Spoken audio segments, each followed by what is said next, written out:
João capítulo de número 6, Santo é o Senhor, e o versículo que nós vamos estar lendo aqui, meus irmãos, versículo de número 1, que nos diz assim: depois disso partiu Jesus para outro lado do mar da Galileia, que é o de Tiberíades, e grande multidão o seguia, porque viu os sinais que operava sobre os enfermos. Então Jesus subiu ao monte, e assentou-se ali com ele os seus discípulos, e a Páscoa, a festa dos judeus, estava próxima. Então Jesus, levantando os olhos e vendo que uma grande multidão vinha ter com ele, disse a Filipe: de onde compraremos pão para estes comerem? Mas bem dizia isto para experimentar, porque ele bem sabia o que havia de fazer. E Filipe respondeu-lhe, dizendo: 200 dinheiros de pão não lhes bastarão, para que cada um deles tome um pouco. E um dos seus discípulos, André, irmão de Simão Pedro, disse-lhes: está aqui um rapaz que tem 5 pães de cevada e 2 peixinhos. Mas que é isto para? Que é isto para tantos? Oremos ao Senhor. Soberano Deus, maravilhoso, eterno, amado Pai, Deus de graça, graças eu dou a Ti, Pai, por este momento. Pai querido, me usa, Senhor, para transmitir a Tua mensagem. Fala aos nossos corações, ó Pai. Fala mesmo, meu Deus, pois o Teu servo ouve. Fala, Senhor, conosco. Fala mesmo, Pai. Eu peço e Te agradeço. Amém. Amém, meus irmãos. Glória a Deus. Pode aplaudir o Senhor com as palmas bem alegres. Santo é o Senhor. Aleluia, Deus. Glória a Jesus. Vemos essa passagem, meus irmãos, a qual fala sobre multiplicação, a qual fala sobre prosperidade. Esta mensagem que fala sobre milagre. O nosso irmão João, que escreve esta carta, João, o apóstolo do amor. João, outrora, no início, vemos da caminhada de João, era uma pessoa meio nervosa, era uma pessoa que tinha um comportamento até duvidoso. Quem olhava e falava: será que João vai longe? Quem olhava João falava: será que esse vai dar em alguma coisa? Jesus mesmo chama João e o seu irmão de filhos do trovão, chamou eles de Boanerges, que significa filhos do trovão. Então, se era filhos do trovão, imagina como era bravo ali os rapazes. Certa vez, João e seu irmão pedem para Jesus que quando Jesus estivesse na glória, queria cada um sentar do lado de Jesus no trono. Ali falava, remetia a soberba. Eles queriam estar acima dos outros discípulos. Em outro momento, não permitem Jesus e os seus discípulos entrarem em determinada cidade. João e seu irmão dizem: olha, quer que nós oremos, Jesus, para cair fogo do céu? Aleluia. Então Jesus fala para ele: não é assim que trabalha não, rapaz. Eu vim para pregar o amor. Mas como todos que se achegam a Cristo têm as suas vidas transformadas, João também teve a sua vida transformada. Aleluia. E se torna conhecido ali como um apóstolo do amor. Esse apóstolo que era muito íntimo de Cristo. Esse apóstolo que na ceia se reclina nos peitos ali de Jesus. Esse apóstolo, meus irmãos, que escreve as suas 3 epístolas, além do Evangelho de João, escreve a primeira, a segunda e a terceira carta ou epístola. E na sua primeira epístola ele fala muito sobre amor. Ele fala que Deus é amor, que quem não ama seu próximo que vê, não pode amar a Deus. Eu amo a Deus que não estou vendo e não estou amando meu irmão que vejo. Tudo isso João traz. Também alguns atribuem a João também a carta de Apocalipse. E enfim, este apóstolo testifica acerca deste milagre, assim como os outros, Mateus, Marcos e Lucas, testifica sobre a multiplicação dos pães. A palavra vem nos dizer que Jesus ele passa para outra banda do mar da Galileia, o mar de Genezaré, que também tem vários nomes. E ele chega em determinado lugar, aonde ele chegava, a multidão seguia ele, porque Jesus tinha palavras para alegrar o coração. Aonde Jesus chegava, a multidão estava ali o esperando, porque Jesus tinha palavras que transformavam vidas. Jesus curava, Jesus restaurava, Jesus fazia milagre na vida das pessoas. Como é maravilhoso ouvirmos a voz de Cristo. Que possamos, meus irmãos, não trocar nada pela presença de Deus. Tem pessoas que trocam um momento de estar com Deus, na presença de Deus, por tantas coisas, mas eu louvo a Deus pela tua vida que veio nesta noite, receber uma palavra de consolo, de conforto, porque o Senhor está falando desde o início desse culto. Você que veio nesta noite simplesmente para, aleluia, poder sentar e ouvir a voz do Senhor falar no íntimo, no profundo do teu coração, porque a paz que excede entendimento, ninguém pode trazer a não ser Cristo. O Senhor me faz lembrar quando Jesus havia morrido e havia ressuscitado. Estava 2 discípulos no caminho de Emaús. Eles iam tristes, conversando um com o outro. Mas não é possível. Eu achei que ele não morreria. Rapaz, eu também achei que ele não ia morrer.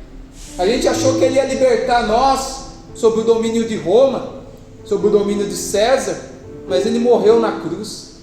Rapaz, eu achei que ele ia ir num cavalo branco lá, com uma espada, ia chegar e ia tomar ali o domínio de César ali, e poderíamos não ser mais dominados pelo reinado de Roma, mas ele morreu.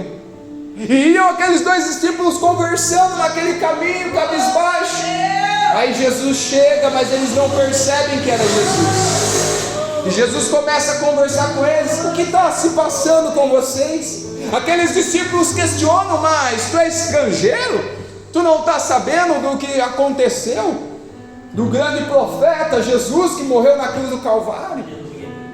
Aí Jesus começa a questionar aqueles homens e começa a falar que convinha que Jesus teria que morrer na cruz do Calvário. Jesus começa a falar com aqueles homens desde o Antigo Testamento, mostrando através ali dos servos de Deus, dos profetas, tudo na palavra, mostrando que convinha que Cristo morresse na cruz do Calvário. Vai ficando tarde, aqueles homens chegam na sua cidade e Jesus finge que vai embora, e aqueles homens se constrangem e dizem: ó Senhor, vai lá na nossa casa, dorme na nossa casa, já está tarde. No que chega naquela casa, Jesus chega na mesa junto com aqueles 2 homens, e quem chega na mesa é lugar de intimidade. Não é qualquer um que vai chegar na tua casa, vai chegar na mesa, vai pegar o pão. É só quem tem intimidade que vai chegar ali na mesa, vai chegar pegando o pão e partindo. Jesus chega assim. Para você entender nos dias atuais, um desconhecido vai chegar na tua casa e abrir a geladeira? Não vai, né? Só vai chegar quem é íntimo teu, vai chegar ali, abrir a geladeira, vai já fazer o prato de comida, vai sentar ali na mesa, só quem é íntimo. Jesus chega ali naquela mesa e dão a honra dele partir o pão. No que Jesus parte o pão, os olhos daqueles homens se abrem e eles percebem que quem estava diante deles era Cristo ressuscitado, Cristo em teu corpo já transformado. E Jesus desaparece. Aí um olha para o outro e diz: ó rapaz, quando ele falava contigo, tu não percebeu que teu coração ardia? Quando o Senhor fala conosco, o nosso coração arde. Não é como nós ficamos, aleluia mesmo. Quando o Senhor fala, as lágrimas caem. Quando o Senhor fala, sentimos o consolo, sentimos o conforto. E eu tenho uma palavra para ti nesta noite. Ele está falando em teu coração. Ele tem consolo, ele tem conforto, ele tem alegria para ti. Tem tantos que buscam em tantos lugares, buscam alegria nas drogas, buscam alegria nos jogos, buscam alegria em tantas coisas e não podem encontrar, porque a verdadeira felicidade está em Jesus Cristo. Tem pessoas que buscam alegria até em riquezas. Não, se eu tiver aquele sapato do ano, eu vou ser feliz. É bom andar ali bem vestido, né? Ter um sapato ali abençoado, mas isso não vai trazer a tua alegria. Aquele iPhone que você quer não vai trazer a tua alegria. Aquela mansão, que seja, cada um tem uma idealização, um sonho, e não é pecado sonhar. Cada um tem um sonho, mas não é isso que vai trazer a alegria para o teu coração. O que traz alegria para o coração do homem é ter o Espírito Santo na vida dele, é ter a presença de Deus na vida dele, porque é isso que preenche o homem. Se tivermos tudo, mas não tivermos a presença de Deus, nada vale. Moisés certa vez disse no deserto, Deus chega para Moisés e diz: Moisés, eu não vou mais com esse povo não, Moisés, esse povo é rebelde, mas o meu anjo vai. Moisés fala: Senhor, se a tua presença não for comigo, ó, eu não saio daqui, eu não movo um passo, se a tua presença não for comigo. Moisés, mas tem terra prometida, tem bênção. Não, se tu não for comigo, mas vai ter bênção, vai ter a terra prometida lá na frente. O que Moisés está querendo dizer? A bênção sem Deus não é bênção. A terra prometida sem Deus não é bênção, não é vitória. O céu, meus irmãos, por que nós queremos morar no céu? Ah, irmão Elton, é porque tem ruas de ouro. Ouvi falar que a água lá é limpa. Não é que nem aqui o rio Tietê, ali em Misericórdia. Lá no céu a água, meu Deus, limpinha. Eu vou lá porque lá não tem noite. O Cordeiro é a lâmpada que brilha. Jesus, a glória do Senhor ali resplandece lá, que não tem noite. É por isso que eu vou para lá. É porque tem mansões, não é? Você vai para lá é porque a glória de Deus está lá, porque Deus está lá. Porque se Deus não estivesse no céu, não ia ser legal o céu. Só vai ser bom porque Deus está lá. A bênção com Deus é bênção. O que você almeja, tendo Deus junto, é bênção. Moisés disse: Senhor, se tu for comigo, eu vou lá, eu vou chegar, porque eu chegar na terra prometida contigo, isso é bênção. A multidão seguia Jesus, porque eles sentiam algo diferente. Os escribas, só para vocês entenderem, os escribas, os fariseus, eles pegavam da lei, lá na sinagoga, que era como se fossem as igrejas hoje em dia, pegaram da lei e recitavam. Só que o povo não sentia nada diferente, só recitavam, liam a lei e pronto. Mas Jesus, quando chegava nas sinagogas, Jesus falava diferente. A multidão se espantava e dizia: olha só como ele fala diferente, ele fala com autoridade, o nosso coração arde, é diferente. Então a multidão seguia ele, porque viam que não era somente palavras, mas era poder de Deus agindo sobre a vida de Jesus Cristo. Glória a Deus. Estava lá no deserto, Jesus pregando para aquela multidão. O tempo vai passando, o decorrer ali do dia, aí vai começando a ficar tarde. Aí Jesus havia pregado, e Jesus olha para aquela situação e diz: olha, onde nós vamos comprar pão para esses comerem? Que eu preguei, falei do amor do Pai, mas agora eu tenho que agir, porque o próprio Jesus ensinou.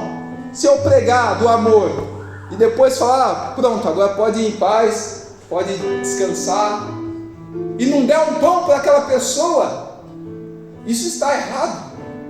Se eu pregar, falar de amor e não estender as mãos, deixar a pessoa na necessidade, isso está errado. Então o próprio Jesus ensina disso na palavra dele. E agora estava naquele deserto, aquela multidão. Jesus pergunta para Filipe: onde nós vamos comprar pães para estes comerem? Só que Jesus estava experimentando a Filipe, porque ele sabia o que fazer. Haverá momentos, meus irmãos, que o Senhor vai nos provar. Deus, ele sabe tudo o que fazer para a tua vitória chegar. O nosso Deus, ele sabe de todas as coisas, conforme agir da forma exata. Só que há momentos que Ele nos prova, há momentos que Ele permite situações na nossa vida, não porque Ele é mau, mas porque Ele quer ver o nosso crescimento. Eu gosto sempre de dizer que o nosso Jesus é o melhor professor que já existiu no mundo. Eu lembro na escola, quando eu tinha aula de química, até agora eu já sei um pouquinho, mas na época eu não sabia para que servia a aula de química.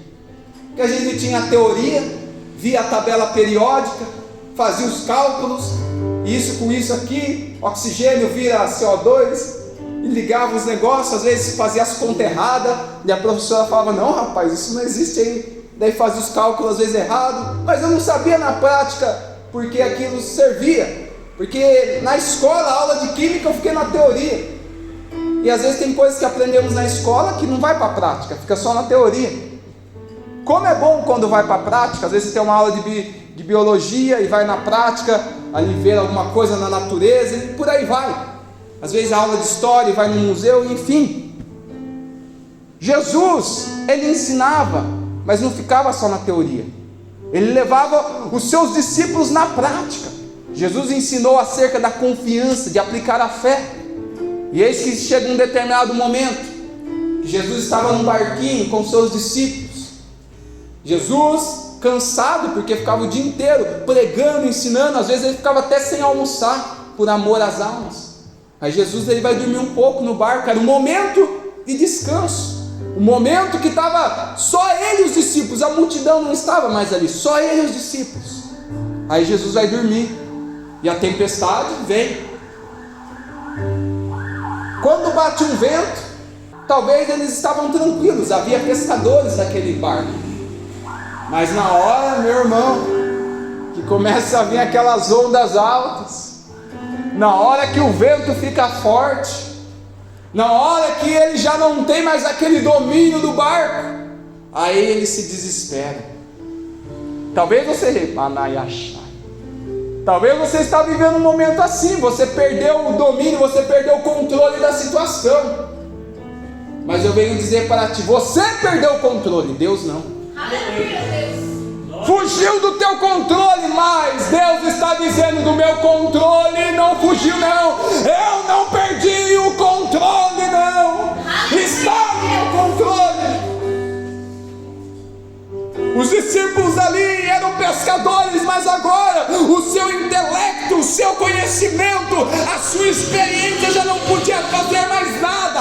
Há momentos que Deus nos prova, meus irmãos, para nós não confiarmos em nós mesmos, no nosso intelecto, no nosso diploma, na nossa experiência. Há momentos que Deus nos prova para nós deixarmos de confiar no nosso eu e confiarmos exclusivamente em Deus. Glória a Deus.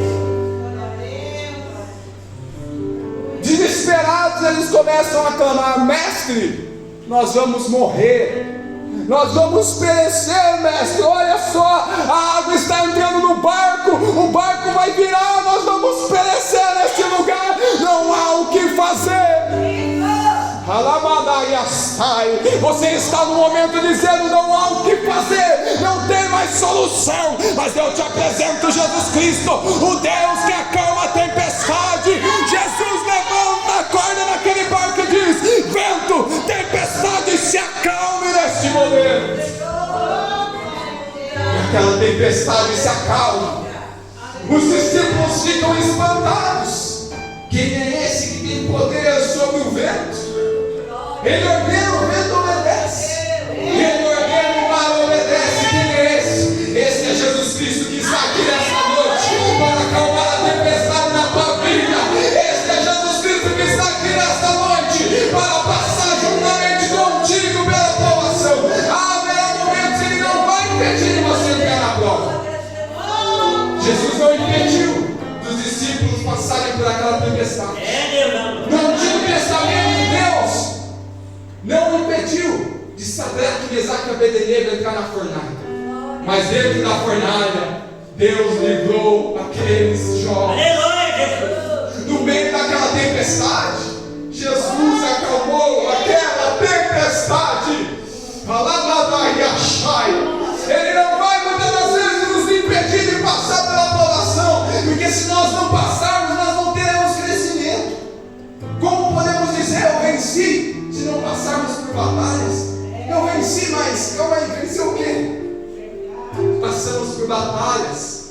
venceremos e podemos levantar a bandeira da vitória e dizer: nós vencemos. Aquela tempestade acalma. E o que você disse, irmão Elton, acerca de escola aí, química, que eu não entendi nada? Jesus ali estava ensinando na prática os discípulos. Ele foi na teoria, falando sobre fé, sobre confiança, e permitiu uma situação na prática, onde veio a tempestade, e ele repreendeu: ó, meus filhos, por que estáis tímidos? Não tens fé ainda? Por que vocês não têm fé ainda? Ali naquela prova, pode-se dizer que foram reprovados ali naquela prova aplicada. Mas Deus é tão maravilhoso, meus irmãos, que Ele vai a cada momento nos moldando. Nem sempre acertamos, mas estamos num processo, sendo transformados de glória em glória, sendo moldados por esse Deus maravilhoso, até que chegamos à estatura de varão perfeito de Deus. Jesus estava querendo experimentar ali a Filipe, porque ele sabia o que tinha que fazer. O Senhor sabe o que tem que fazer na tua vida, aleluia. E o que você está passando, Deus quer que você confie mais nele, e lance toda a tua ansiedade, tudo diante dele, sem reservas. Busque a ele, porque ele é que tem a providência para nós. Jesus fala ali com os discípulos,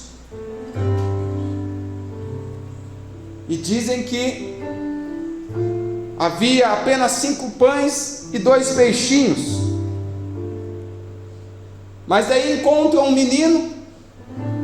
Na verdade eles tinham 200 dinheiros. E encontram um menino que tinha 5 pães e 2 peixinhos.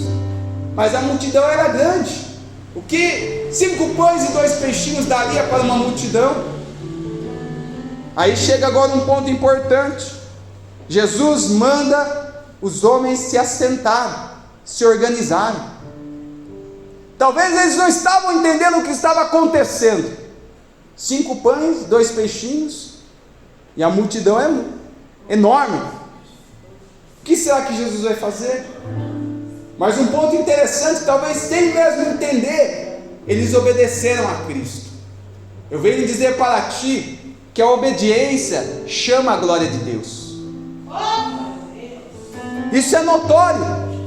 Moisés, quando Deus ordena a Moisés a construir o tabernáculo, aonde Deus habitaria ali no meio do povo dele, literalmente no meio do povo dele, porque o tabernáculo ficava no centro do arraial, e em volta ficavam as 12 tribos de Israel. Então o tabernáculo de Deus ficava no centro do povo dele, e Deus manda Moisés construir o tabernáculo exatamente conforme Deus tinha mostrado para Moisés no monte. Moisés obedece, arrisca tudo que Deus tinha ordenado. E após Moisés terminar aquele tabernáculo, a glória de Deus manifesta naquele lugar, porque ali houve a obediência, ali houve ordem, ali houve organização. Nesta passagem da multiplicação dos pães, Jesus mandou a multidão sentar, aleluias, em grupos pequenos, tudo organizado, porque Deus, Ele opera na organização. Se você quer, meu irmão, ser abençoado, se você quer chamar a glória, a presença de Deus para si, entenda, esse Deus é um Deus organizado. Este é um Deus que ama aqueles que o obedecem, aleluia. A multidão senta ali em pequenos grupos. Jesus pega os pães, os peixes, ora ao Pai abençoando, e manda distribuir. Os discípulos distribuem para um grupo, distribuem para o outro. Daqui a pouco eles olham, mas calma aí, eram 5 pães e 2 peixes. Será que a minha conta está errada? E o que eles se deram conta, já tinha distribuído para uns 10 grupinhos. E olhou ali e ainda tinha mais pão, tinha mais peixes. Aleluia. E eles começam a distribuir um após o outro. E a palavra nos diz que naquele momento Jesus opera um milagre. Aonde havia 5 pães e 2 peixinhos, irmão Elton, acabou os pães, acabou os peixes? Não. O final, meus irmãos, a palavra vem nos dizer que havia encheu vários cestos de pães. Ou seja, no início era 5 pães, no final já tinha 12 cestos de pães. Porque quando Deus quer operar, Ele opera para sobrar. Ele vem com fartura nas nossas vidas. Entenda, Deus, Ele não quer prosperar na tua vida de uma forma regrada. Eu vou prosperar um pouquinho só na tua vida. O que eu vou providenciar para ti vai dar só para hoje, só no horário do almoço. A janta já não vai ter janta. Não, Deus, Ele vem com fartura, meus irmãos. Deus, quando Ele vem abençoar a tua vida, é para você ter até mesmo para ajudar o teu próximo. Porque esse é um ponto interessante. Deus abençoa as nossas vidas para nós abençoarmos alguém também.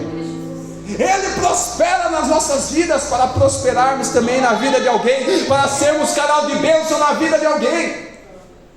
Jesus ali multiplica aqueles pães, aqueles peixes, todos ficam fartos ali, todos se fartam, todos comem até ficarem satisfeitos.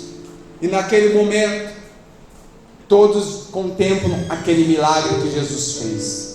Jesus tem milagre para ti. Ei, Jesus, Ele tem providência para ti. O mesmo Jesus que operou no passado, que multiplicou os pães e os peixes, Ele continua entrando com providência. Talvez você está desempregado, ei, Jesus é o Deus que abre a porta. Talvez você está passando necessidade no teu lar, o Senhor entra com providência. Ei, você está enfermo, Jesus, Ele te cura. Você está passando por dificuldades, Deus, Ele vem com providência na tua vida. É necessário nós cremos nesta mensagem, porque estamos vivendo dias em que tem até falsos profetas que dizem: não, realmente houve milagres, não, realmente o Espírito Santo operou, mas foi só no passado. Tem aqueles que dizem isso, mas nós somos provas vivas que o Senhor continua operando. Eu mesmo, meus irmãos, cheguei em momentos passando dificuldade financeira, e na hora que estava passando dificuldade financeira, o carro quebrava. Já não tinha dinheiro, estava o dinheiro certinho, ó, vai ter 100 reais aí só para comprar umas coisinhas aí. Aí o carro quebrava, daí chegava já com aquela cara lá pro mecânico, né? Tipo, tem misericórdia de mim. Chegava no mecânico, não, ficou só 500, só 500 reais. Meu Deus, não tem como parcelar em 10 vezes. Ele não. Aí dava um jeito, Deus ali. Por isso que eu digo, sempre Deus, Ele supre as nossas necessidades. Eu não sei como, mas no final conseguia pagar ali. Aí daqui a pouco o carro quebrava de novo, né? Meu Deus. E não quebrava quando ele estava bem, ou bate o carro, né? Que nem o Léo falando aí. Eu lembro que uma vez estava em São Paulo, íamos orar na madrugada na casa de uns irmãos, estava tudo tranquilo, estava ali ouvindo um louvor no carro, o trânsito parado, eu estava com meu carro parado, daqui a pouco bateram na minha traseira, fecharam o motoqueiro e ele foi o quê? Desviou e eu fui o premiado. Aí no final o rapaz queria que eu pagasse depois a moto dele, eu falei, não, mas você que bateu em mim. Daí ele falou, então cada um arruma o seu. Aí vai lá o irmão Elton, dá um jeito. Só que Deus sempre entrava com providência. Às vezes nós passamos um momento que não entendemos o que estamos passando, mas é Deus nos provando. Quem que nunca viveu um momento difícil e Deus nunca deixou faltar nada? Eu já tive um momento que não tinha nem dinheiro para comprar roupa, e Deus preparava alguém para doar roupa. Deus até trabalha até nisso na nossa vida, meus irmãos, para quebrar o nosso ego. Não, eu ganho a roupa, não. Aí Deus trabalha na nossa vida para a gente entender, né, meus irmãos? Entender que nós precisamos ser mais humildes, precisamos ser dependentes de Deus. Eu venho para finalizar esta mensagem para dizer: Jesus, Ele continua operando milagres. E eu venho te mover a aplicar a tua fé. Talvez você estava pensando em parar, mas Deus, Ele continua fazendo maravilhas. Este Jesus que multiplicou os pães, o que nós temos de diferente daquela multidão? Aquela multidão estava necessitada e foi de encontro àquele que podia suprir as necessidades.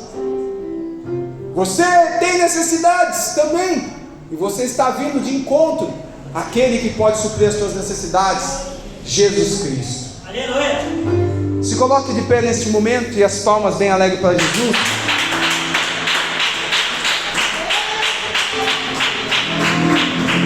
Eu te convido numa breve oração, porque as horas, acho que já estamos as horas avançadas, mas eu te convido neste momento, meu irmão, a fazer uma oração ao Senhor, pedir para o Senhor multiplicar o que tu tens necessitado na tua vida. Às vezes, como eu disse, somos falhos, nem sempre acertamos, e sendo ser humanos, há momentos que, não que duvidamos de forma alguma, mas há momentos que nós falamos: meu Deus, parece que eu não vou aguentar mais. Elias certa vez disse isso: Senhor, já basta, eu não sou melhor do que os meus pais, toma a minha vida, Senhor. Mas Deus veio e alegrou Elias. O anjo enviou ali um pãozinho na brasa, uma água fresquinha, e disse: Elias, come e bebe, porque muito longo será a tua jornada. Eu lembro que certa vez eu falando com Deus: Deus, eu não tenho dinheiro nem para comprar uma pipoquinha doce. Aleluia.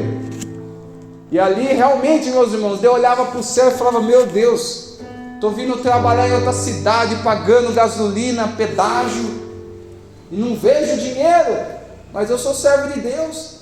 E pessoas chegavam e diziam para mim: mas você é servo de Deus, por que você está passando isso? Alguma coisa você fez. É assim, você está passando algum momento difícil? Está em pecado, está em pecado.